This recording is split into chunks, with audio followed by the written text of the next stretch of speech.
Today I'm gonna teach you guys how to make a memory wire cuff.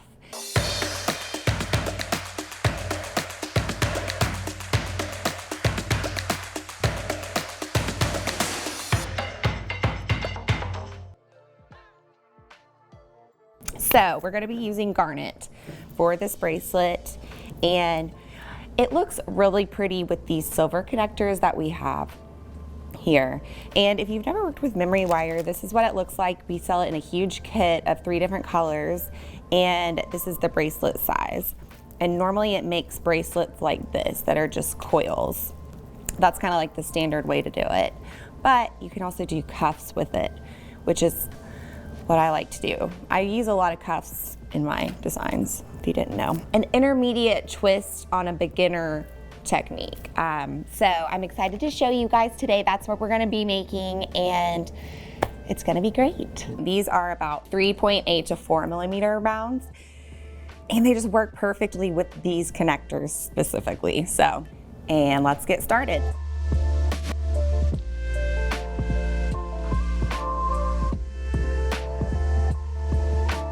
I'm just gonna open up my memory wire.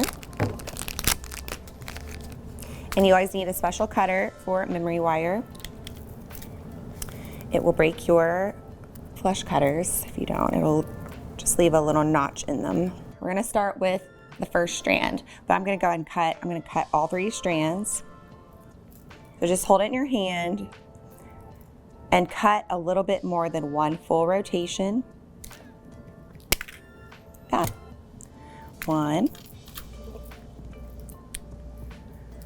2, and 3.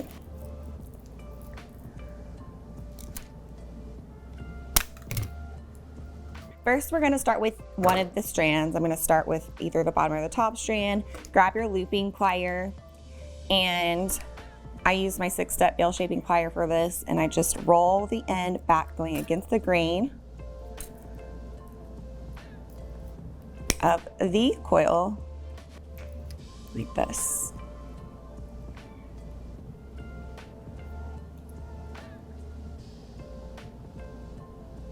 And if you want, sometimes I'll go in and kind of squeeze that so there is absolutely no gap, but it's okay.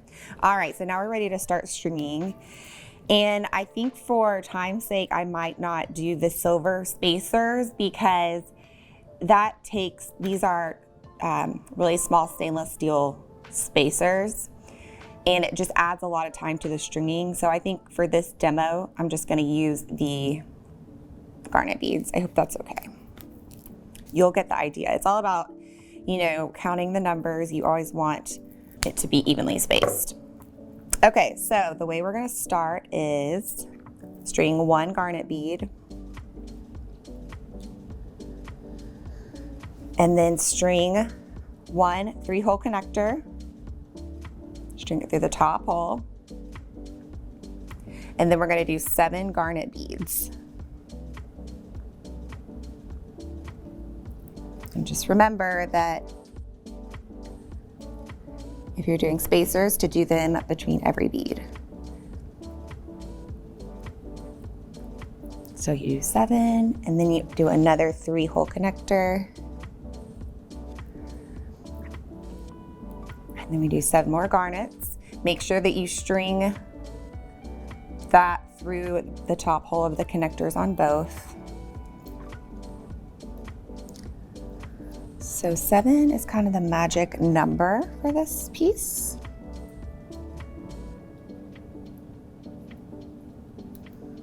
And then we're gonna grab our 5-hole connector and string it on to the top here. And then we'll do 7 garnets.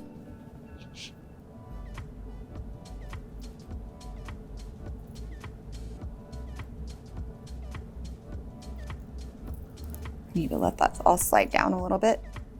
Okay, whoops, I already got 7. Okay, so 7, we've got 1, 7, 7, 7.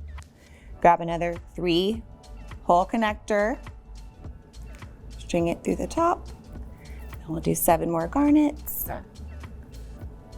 Okay. And then we're gonna do our last 3-hole connector as kind of like the ending part. And lately I've been loving adding one final bead. Like we started with that 1 garnet, and I'm loving ending with 1 too, because if you don't, you do that like the ending gemstone bead, your little loop tends to get stuck in this finding, if that makes sense. So I like adding a final bead before I loop my project. And another tip is if you're figuring out the spacing at home by yourself, and I don't know, maybe you have these connectors but different beads, you can leave your ends long. Like you can go and loop this other end at this point and kind of make the bracelet super long. Go ahead and do all 3 strands and kind of figure out your spacing as you go. But since I already know the spacing, I'm just gonna push it up all the way to that loop, hold it in my hand, trim it off about 1/4 of an inch, and roll it back towards myself, towards the bracelet.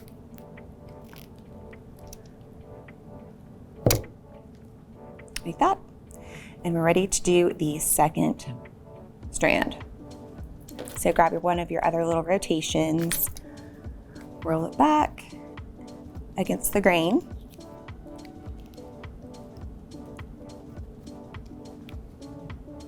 Like so, and we're ready to string. So once again, we'll start with 1 garnet. And then we'll take our 3-strand connectors. We're gonna go through the center this time. And we'll add 7 garnets again. Always do your little spacers here in between if you want to. 5.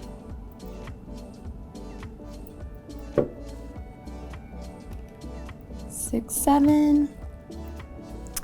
Okay, so now what we need to do is go through the middle hole of, let me get it situated.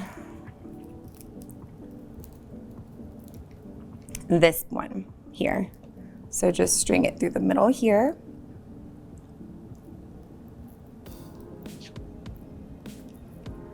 And just pull it through. And just pull it, excuse me, pull it through just a little bit, because we're gonna keep going through those parts. You don't have to pull it all the way to the end of the coil at this point. So now we're gonna add 7 more beads, 7 more garnets.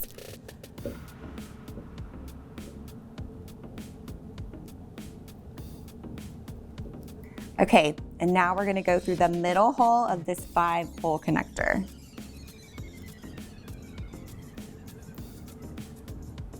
And just pull it through a little bit. And now we're gonna do 7 more garnets. This is what gives it that pretty chevron look. So the center connector is actually a 5-hole instead of a 3.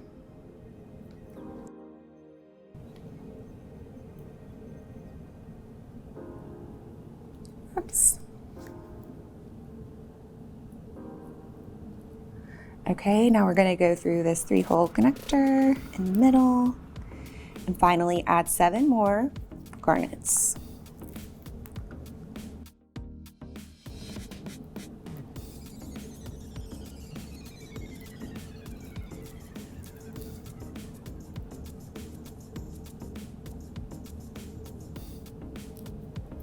Two, 3, 4, 5, 6, 7. Okay, and then go through the final 3-hole connector on this strand and end with that single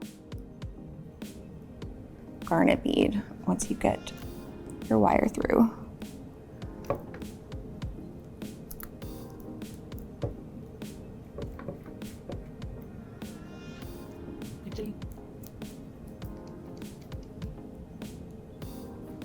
It's okay. Alrighty, so we are almost done with our second strand. We're just gonna cut pull everything tight and trim off that memory wire about 1/4 of an inch with your memory wire cutter, of course, and then roll it back.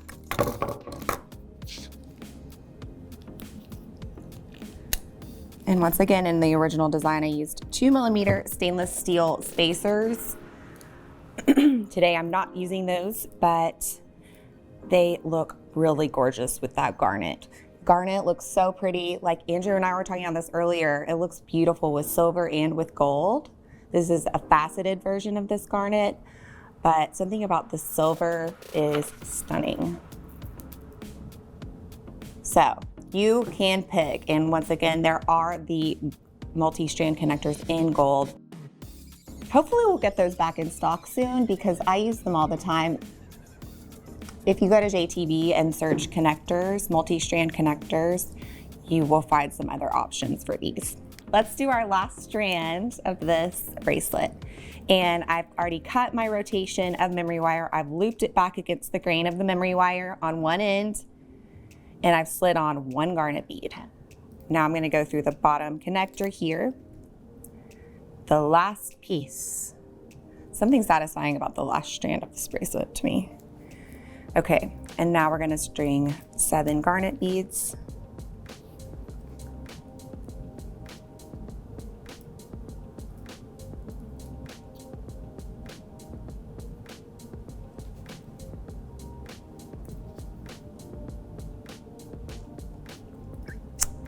And now we're going to go through the bottom connector.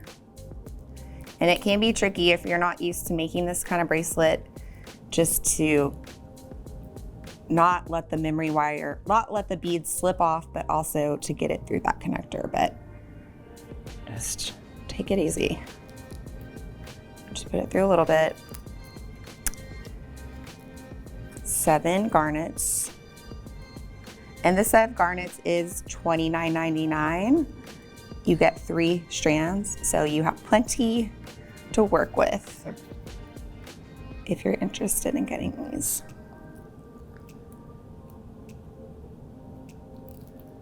Okay, now we're gonna go through the bottom of the 5-strand connector.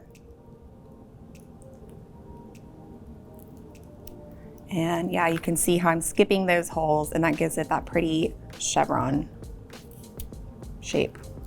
That's what I'm gonna call it, chevron-y. All right, now we're gonna do 7 more garnets.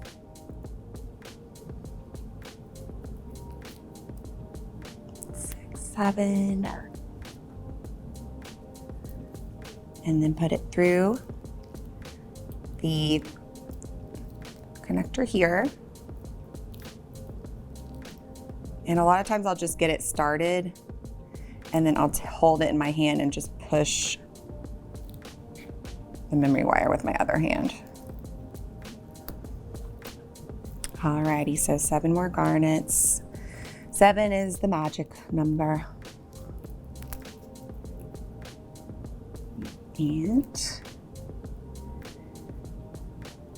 finally, we're gonna just put it through the last hole of the last connector. And add the final garnet bead. Okay, so now pull everything tight. It doesn't have to be too tight, just kind of shimmy everything close. Hold it in your hand, grab your memory wire cutter and cut it about 1/4 of an inch beyond the last bead. And we're gonna make our last little loop. Roll it back towards the bracelet.